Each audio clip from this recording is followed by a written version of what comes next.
Of Allah, the most gracious, the most merciful. Assalamu alaikum, my dear students. Hopefully, you all are doing well. I am your social studies teacher. Today is Tuesday, and the date is 15 June 2021.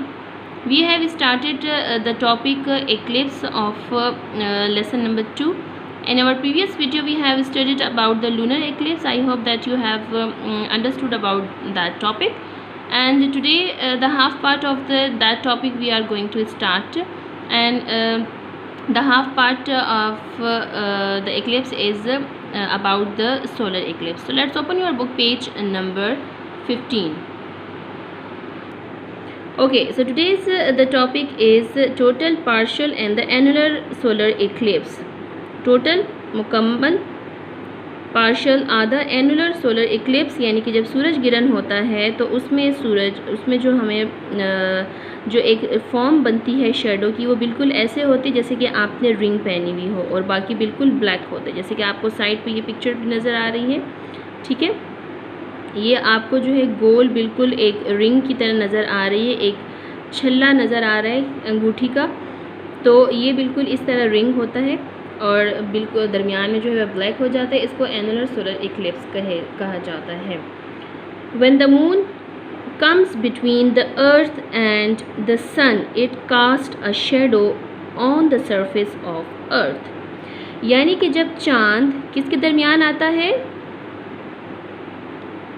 ज़मीन और सूरज के दरमियान, सूरज और ज़मीन के दरमियान में जब चांद आता है, here is sun and here is our earth and this is moon. जब हम मून जो है, when the moon comes between the sun and the earth, then the shadow cast, this is called the solar eclipse on the earth. हमारी ज़मीन पर अब चाँद जो है वो आगे आ गया है सूरज के, तो हमारी ज़मीन पर जो एक आधा साया बन जाता है यहाँ पर इस पॉइंट पे, ठीक है, इसको हम कहेंगे solar, this is called a solar eclipse. It last only for some minutes, ये कुछ वक्त के लिए होता है, कुछ मिनट के लिए होता है. And takes place every 18 months, और हर 18 महीनों के बाद ये जो है सोलर इक्लिप्स आता है, यानी कि एक साल और कुछ month. To look at a solar eclipse one must take safety measures, यानी कि हमें अगर सूरज गिरन को देखना है तो हमें उसके लिए एहतियाती तदाबीर इख्तियार करनी चाहिए, because it can be dangerous, क्योंकि ये ख़तरनाक भी है आँखों के लिए. डायरेक्ट इसको नहीं देखना चाहिए, इसकी अपनी ख़ास स्पेशल ग्लासेस होती हैं, उसी के थ्रू जो है देखा जाता है. इफ़ द सन, और जब सूरज, द अर्थ और ज़मीन, एंड द मून और चाँद आर लाइंड अप स्ट्रेट, बिल्कुल सीधा एक लाइन में होते हैं चाँद, सूरज और ज़मीन, it leads to a total solar eclipse. जैसे कि हमने पहले ही पढ़ा था लूनर इक्लिप्स में कि जब मून, अर्थ एंड सन बिल्कुल लाइन अप होते हैं सीधा स्ट्रेट, तो वो टोटल लूनर इक्लिप्स होता है. तो सोलर इक्लिप्स में भी यही पोजीशन है कि तीनों एक लाइन में हो तो टोटल सोलर इक्लिप्स होता है. The sky becomes as dark as night, और दिन के टाइम भी दिन के टाइम भी आसमान पे इतना अंधेरा हो जाता है जैसे रात का टाइम हो, during a total solar Eclipse. ठीक है, जब मुकम्मल सोलर सूरज गिरन होता है. But the Eclipse itself is only visible, लेकिन ये इक्लिप्स जो है दिखाई देता है on a limited area of the earth, ये ज़मीन के कुछ ख़ास हिस्से में ही जो है सिर्फ दिखाई देता है, सब दुनिया के हर जगह पे ये नहीं देखा जा सकता. Which is in the middle of the shadow of the moon, जहाँ पर फॉर एग्ज़ाम्पल अब ज़मीन जो है रोटेट कर रही है और रोटेट करते वक्त चाँद जो है वो बिल्कुल जो है वो इस तरह चाँद ज़मीन और सूरज बिल्कुल सीधा एक लाइन में है, तो आपको ये शेडो नज़र आ रहा है. ज़मीन का ये वाला हिस्सा जो है वो बिल्कुल डार्क हो जाएगा, बाकी जो है एरिया डार्क नहीं होगा. वहाँ पर जो है वो चांद गिरन, वहाँ पर जो है सूरज गिरन ज़रूर होगा कुछ एरियाज़ में, बट जो अंधेरा होगा वो सिर्फ इस हिस्से में होगा जहाँ पर चांद बिल्कुल ज़मीन के इस पॉइंट के सामने है. ओके, अब उसके बाद हमारे पास है कि if the sun, the earth and the moon are not in a straight line, लेकिन जब चाँद, सूरज और ज़मीन एक लाइन में नहीं होते, it leads to a partial solar eclipse, तो वो एक आधा जो है सोलर इक्लिप्स होता है, मुकम्मल नहीं होता, मुकम्मल उस पर शेडो नहीं बनता। During a partial solar eclipse only some part of sun is in the shadow और द मून, कुछ हिस्सा जो है सूरज का वो उस पर साया बन जाता है और चाँद पे।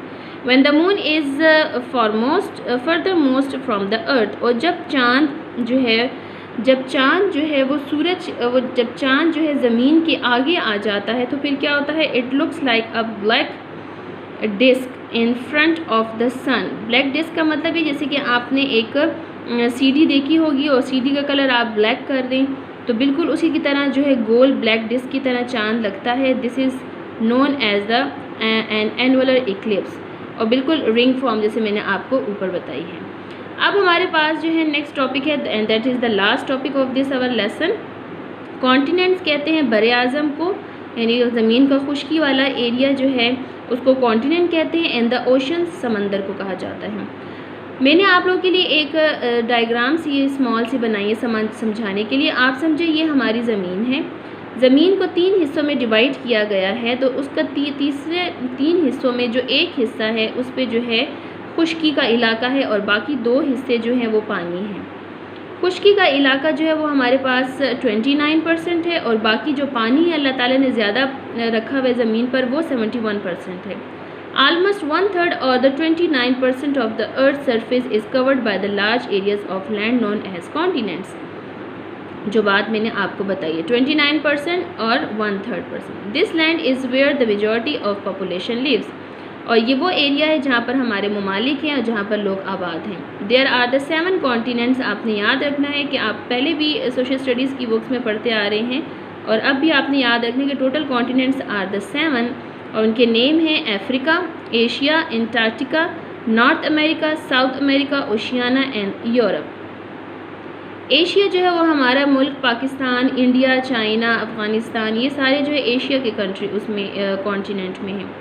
एशिया जो है वो सबसे बड़ा कॉन्टिनेंट है। Asia is the largest continent by land, ज़मीन के रकबे के लिहाज से सबसे बड़ा है, एंड पॉपुलेशन और आबादी के लिहाज से भी, क्योंकि जगह बड़ी है तो लोग भी ज़्यादा आबाद हैं, ममालिक भी ज़्यादा हैं। Whereas the Oceania is the smallest in both respects. Oceania जहाँ पे ऑस्ट्रेलिया वगैरह सिचुएटेड हैं।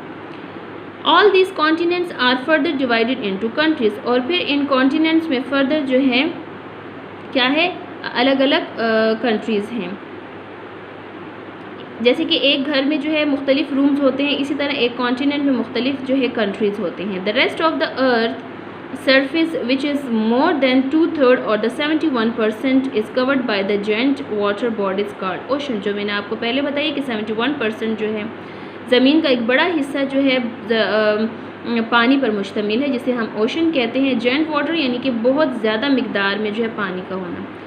These water bodies consist of saline water। saline water कहते हैं कि ये जो समंदरी पानी है ये नमकीन खारा पानी होता है, ये पीने के लायक नहीं होता, इसमें मिनरल्स, इसमें नमक जो है नमकियात बहुत ज़्यादा होती हैं। There are 5 oceans on the surface of earth, और आपने याद रखना है कि टोटल 5 जो है वो ओशंस हैं और कॉन्टिनेंट्स जो है वो 7 हैं। ओशंस जो है उनके नेम्स है द पैसिफिक ओशन, ठीक है, एक पैसिफिक ओशन है, second the Indian ocean, third Atlantic ocean, fourth is the southern Antarctic ocean and the fifth is the Arctic ocean. The fifth is Arctic ocean.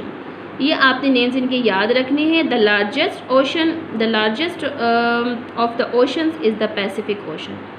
ये आपके MCQs में objective में भी आ सकता है कि लार्जेस्ट जो ओशन है वो पैसिफिक ओशन है, while the smallest is Arctic ocean, ठीक है। पहला जो नेम है वो सबसे लार्जेस्ट है और जो लास्ट वाला नेम है ओशन का वो सबसे स्मॉलेस्ट है। So this was our topic, we have finished our topic today. और आपको मैं जो है ये टास्क दूंगी कि रीडिंग के साथ साथ आप जो है साथ में लर्निंग एक्टिविटीज़ की जो आपकी हैं, the solar system is the many system in universe, ये आप सारे पॉइंट्स जो है 6 पॉइंट्स है, ये आप सारे रीड आउट करें और अपनी जो है मेमोरी को रिवाइज़ करें और देखें कि आपको ये टॉपिक्स जो है वो उसके हिंट्स जो है वो याद हैं या नहीं हैं। एक लुक जो है आप अपनी वर्कबुक को भी देख लें। इंशाल्लाह नेक्स्ट वीडियो में जो है मैं आपके साथ होमवर्क जो है वो शेयर करूँगी। टिल देन टेक केयर, अल्लाह हाफिज़।